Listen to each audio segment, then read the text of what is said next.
Hello guys, আমি এই মুহূর্তে দাঁড়ায় আছি মালয়েশিয়ার বিখ্যাত এক শপিং মহলে, যার নাম সানওয়ে পিরামিড।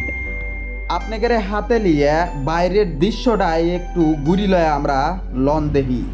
সামনে এই যে হোটেলটা দেখতে পারতেছেন, সেটা অসাধারণ একটা অমাইক ডিজাইনের, ইউরোপের এক ডিজাইন করা হোটেল। এখানে অবশ্যই আপনি যদি আসেন তাহলে আপনার থাহার কোনো চিন্তা ভাবনা কিছু করা লাগবে না, কারণ এর আশপাশেই আপনারা শত শত হোটেল দেখতে পারবেন। এই সাইডের দিকে ক্যামেরাটা ঘুরাইলে মনে হচ্ছে যে আমি কোনো আরবের দেশে আছি খেজুর গাছ দেখে, কিন্তু এটা আসলেই মালয়েশিয়া। আমি এই মুহূর্তে খাড়া আছি ওভারব্রিজের উপরে। আপনারা যদি এখানে আসতে চান ট্রেনে অথবা মেট্রো রেলে আসতে পারেন। মেট্রো রেলে আসার লেগে আপনার প্রথমে যদি আপনি অন্য কোনো জায়গা থেকে আসেন, ইউএসএ 7 সোবাঙে নামা লাগবে। ওখান থেকে নাইবে আপনি যে বাসে উঠবেন ওই বাসে বলা হয় বিআরটি। বিআরটি উঠার পর আপনার নামা লাগবে সানওয়ে লেগুন। আর সানওয়ে লেগুন মানেই সানওয়ে পিরামিড। আপনি এখানে আসলেই দেখতে পারবেন। আপনার যদি থাকার ইচ্ছা হয় রাত্রে, এখানে সামনেই হোটেল আছে সারি সারি।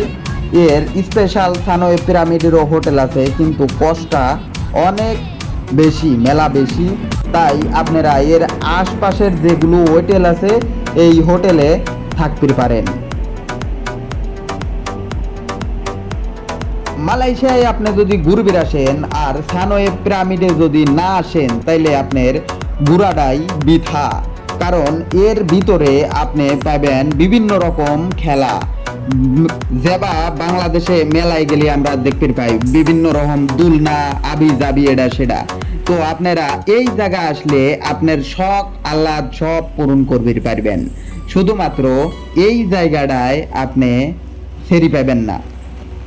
আবার ভিডিও দেখে আসার পর কবির পারেন যে ভাই শখ আহ্লাদ তো কইলেন, কিন্তু আমি গেছিলাম ফেরি তো পাইলাম না।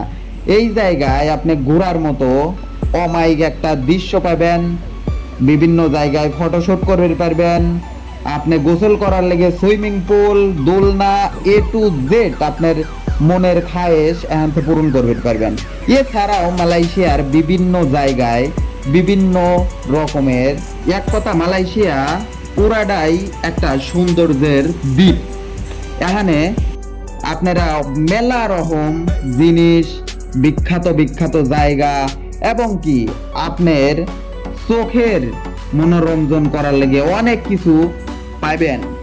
তাই মালয়েশিয়া যদি ঘুরবে আসেন, অবশ্যই আপনার জীবনের ইউরোপের একটা ফিল পাওয়া যাবেন। কারণ এই দেশটা এমন একটা পজিশনের জায়গা, চারদিক সমুদ্র আর মাঝখানে একটা দ্বীপ, ওই দ্বীপই হল মালয়েশিয়া। যারা ঘুরবে আসবেন তারে লেগে ইউরোপ, আর যারা কাম করবে আসবেন তারে লেগে মালয়েশিয়া একটা দোজো, যা কওয়ার মতো লয়।